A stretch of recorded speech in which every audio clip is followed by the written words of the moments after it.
So sa hinabahab at tinagal-tagal na ng pag-a-apply ko dito sa Lazada Fast Cash talaga is finally na-aprubahan na po tayo. I'm so very happy talaga. Grabe talaga yung pag-apply ko dito sa Lazada Fast Cash. Grabe yung pagtatsaga ko dito. So na-feature ko tong Lazada Fast Cash. Actually last year pa, July yon. July siya nung na-feature ko sa inyo.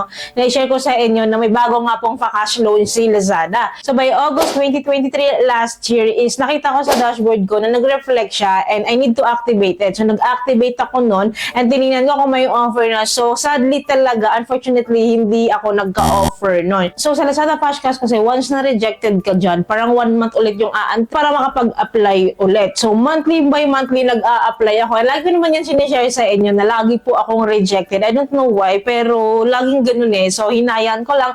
Actually, nag-a-apply lang ako na nag-a-apply. Tinignan ko lang kung papasa tayo. Sinaga ko po yun until this month. So hindi ko pa talaga akalain na ma-approbahan ako. Kahit ako hindi makapaniwala at nagulat din ako na ma-approbahan din naman pala ako. Parang it takes up to almost 1 year ng pag-aantay ko at pagtsatsaga akong mag-apply dito. And finally, na-approbahan po tayo. So share ko sa inyo ngayon, step by step on how I apply this, kung paano tayo na-approbahan dito, ano yung proseso na ginawa natin. Let's see kung magkano yung interest ni Lazada Fast Cash ngayon. So open lang natin si Lazada app and click lang natin tong account ko. Then dito sa baba, scroll down na natin. Under siya ng Lazada wallet, makikita natin dito yung Fast Cash credit. So I need to activate this. So click lang natin to activate. And then, so upon clicking the activate now, so makikita agad natin dito yung description and details ni Lazada Fast Cash and makikita natin dito kung bakit tayo kailangan mag-loan sa Lazada Fast Cash. Nakikita dito na no processing fees daw siya, partial approval and withdrawal, usable anywhere, and then only 3 steps to apply lang daw. So napaka-easy lang naman, phone number lang, ID card, tsaka submit our personal info. So bali ang gagawin po natin, kailangan natin siya i-activate para malaman natin kung magkano yung loan natin, yung loan offer nila sa atin. So nakalagay po kasi dito na up to 80,000 pesos, but doesn't mean po na yung 80,000 talaga yung makukuha natin or yung maaaprobahan tayo. So this is ended lang naman kapag repeat borrower ka na. So hanggang 80,000 daw yung pwede nilang ipahiram sa atin. So depende yun sa eligibility natin, kung qualified tayo, kung super qualified tayo. So why not na makapag-offer sila ng ganito. But usually kasi kapag first time mong mag-apply ng loan is mababa pa talaga yan yung offer mo. And then tsatsagain mo siyang i-loan para ma-increasean ka ng mas higher sa susunod na kapag repeat borrower. Kasi ganoon naman usually kapag mga loans. Anyways, bago tayo mag-activate ng Lazada Fast Cash, so i-click muna natin tong terms and condition nila and privacy notices. So i-click lang po natin tong circle dito sa baba na activate now.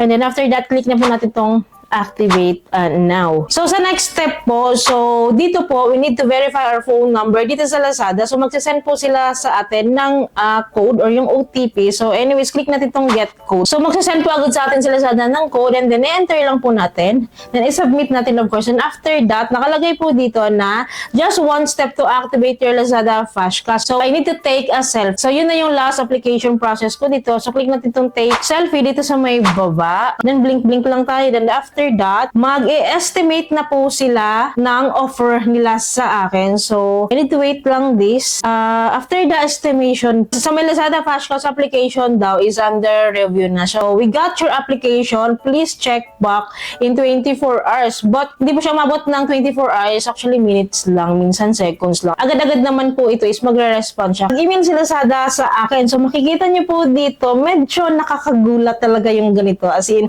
kasi hindi ako sanay na approbahan dito kasi palagi nga po akong rejected for almost a year. So, bigla na lang mag-i-email and mag-i-inform sa akin si Lazada na approve po yung application ko. Medyo nakakatuwa talaga yung ganitong scenario, diba? So, nakalagay dito, Lazada Fast Cash application approved. Congratulations! Your Lazada Fast Cash has been successfully activated. Enjoy your credit limit of 15,000 pesos. So, grabe. Sa first loan offer nila sa akin, 15,000 pesos po yung kanilang offer. So, malaki na po ito para sa akin na first time to avail this loan. Kasi kadalasan sinasabi nyo na parang nasa 4,000, 5,000, below lang yung parang usual na ino-offer nila sa Lazada Fast Cash. But for me, is umaabot siya ng 15,000 sa first loan. So, sobrang saya. Ibig sabihin po kasi mataas yung qualification ko. Kasi ganitong amount po yung pinagkatiwala nila sa akin. Anyways, click natin to ha. I-click natin to notification nila. Titingnan natin dito sa dashboard dashboard mismo ng Lazada. So makikita nyo po dito na talagang legit po na meron akong available credit limit na 15,000 pesos. So nakalagay dito, I can start using Lazada Flash Cash na daw. So I can withdraw this na raw. Anyways, punta tayo sa dashboard ni Lazada ha, ni Lazada Wallet. Makikita nyo po dito na yung Flash Cash credit po is may 15,000 pesos na available credit limit. So i-click natin to ha. So nakalagay dito withdraw. So i-click lang natin tong portion na ito. Ayan, click natin ha. So, ganito po yung plot ng withdrawal po ni Flash Cash, Lazada Flash Cash. So, ganito siya. Napakasimple lang po ng kanyang dashboard, no? So, makikita natin dito na meron tayong loan amount na up to 15,000 pesos ang pwede natin i-withdraw. So, ang minimum amount to withdraw nila po is 2,500 pesos. So, below 2,500 pesos, hindi po siya magpo-process. So, sa 15,000 pesos po, meron po silang installment plan sa akin na after 12 months po. So, after 12 months po, parang quarterly po yung installment plan nila sa akin kasi 3 months, 6 months, 9 months, saka 12 months. Lahat po to titingnan natin kung magkano po yung kanyang interest so per installment plan. Nakikita din naman natin kasi may breakdown agad-agad siya so hindi na natin kailangan mag-compute. So ilipat po natin ito sa 3 months to pay and titingnan natin kung magkano yung monthly repayment sa 3 months, 6 months, 9 months, 12 months. And yan, lipat natin sa 3 months. So, makikita nyo po dito, sa 3 months to pay ko po, mayroon tayong monthly repayment na 5,900 pesos. So, ang monthly interest niya po is 6%. So, sa 3 months to pay po, 6% ang monthly po nun. Then, so, ilipat natin sa 6 months to pay. So, sa 6 months to pay po, bumaba naman po ang kanyang interest is naging 5.5% na lang siya monthly. Pero kasi naging mahaba rin naman yung installment plan niya, naging 6 months din naman. Then, meron po siyang repayment monthly na 3,320. So, lipat natin sa 9 months po. So, sa 9 months, may monthly repayment po na 2,366.67. So, medyo, pag humaba po yung installment plan din, is yung monthly interest niya is naging 4.67%. Lipat po natin sa 12 months to pay. Of course, mas bumaba yung kanyang monthly repayment. Umabot lang po siya ng 1,862.50. And then, bumaba rin po ang kanyang interest kasi medyo mahaba na nga rin naman siya. So, ang interest niya po monthly is 4.08% monthly. So, the longer the installment plan, the lowest the interest din na yung ibibigay nila. But the shortest installment plan na i-avail natin, the higher din the interest. Probably po, ang average interest po ni Lazada Flash Cash is nasa 6% po monthly. So, anyways, kung kailan natin siya wini-withdraw, yun din yung date na babayaran nyo. Kunwari, June 21 ngayon. And then, nakalagay nga po dito, monthly due date is 21st of the month din po. So, ganun po siya. Kung ano yung date na kinuha, yun din po yung deadline ng payment mo. So, ang disbursement po nito is through Lazada Wallet. Once na nag-withdraw po tayo dito, agad-agad po papasok siya sa Lazada Wallet natin. Kaya make sure po yung Lazada Wallet natin and Lazada account natin is fully verified. So, malagang-malaga po yun para successfully ma-withdraw natin itong Lazada Flash Cash natin. I don't think po na magkakaroon kayo ng Lazada Flash Cash kung hindi po fully verified yung inyong Lazada Wallet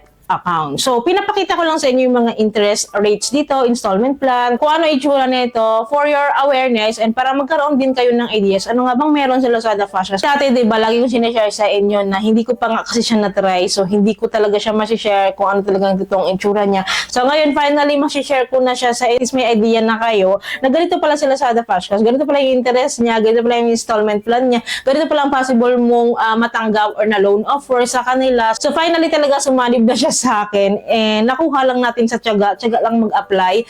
At ito nga po yung sinasabi nila na once na yung last pay later account mo is tuloy-tuloy na nag-i-increase. So, ang susunod na pong offer sa inyan is sa Lazada Flash Cash. Bibigyan ka na ng Lazada Flash Cash. So, monthly kasi nag-i-increase na po yung aking last pay later account. As in, from 2.5 po, nagtagal ako sa 2.5. From 2.5 po na loan offer sa akin sa last pay later, pa-increase na siya ng pa-increase, naging 10K na siya ata ngayon or 12K. Ang tagal ko po sa 2.5, parang almost a year din akong nagtagal din talaga sa 2.5 na offer nila sa akin, hindi nag-increase. Akala ko nga hindi siya mag-increase pero nag-increase siya. And nung nag-increase siya, tuloy-tuloy naman din. Yun nga, finally, na-offeran din tayo ng Lazada Flash Cash, which is, ito po yung pa-cash loan ni Lazada. And this is withdrawable po and good as cash po talaga siya. So, para hindi po hahaba tong video na to, magkakaroon na lang po ako ng part 2 ng video on how I withdraw this Lazada Flash Cash, kung gaano siya ka-real time darating sa wallet ko, kung paano ko siya matransfer sa aking GCash account, kung paano paano ko po siya ma-disburse sa aking GCash account, kung gaano siya katagal bago ma-receive, kung legit ba talaga na nawi-withdraw siya. So lahat po yan. So parte po ng video ko, i-share ko po yan sa inyo. So for now, yan lang po muna. You can comment down below ha, yung mga experiences nyo. Share nyo naman yung experiences nyo, kung magkano yung offer nyo dito, and kung ano yung share nyo advice and tips. And kayo ba, magkano yung interest nyo sa Lazada Fast Cash nyo? So comment down below po, nababasa ko po yan lahat. So yun lang muna for today. I hope may natutunan kayo sa video ito. I hope po nakatulong tong video sa inyo. Kung nagustuhan yung video, please don't forget to like, share, and subscribe po kayo para updated po kayo sa mga susunod ko pa pong mga videos. Click niyo po yung bell button na para ma-notify kayo agad-agad. Yun lamang po. Thank you po for watching this video. Bye!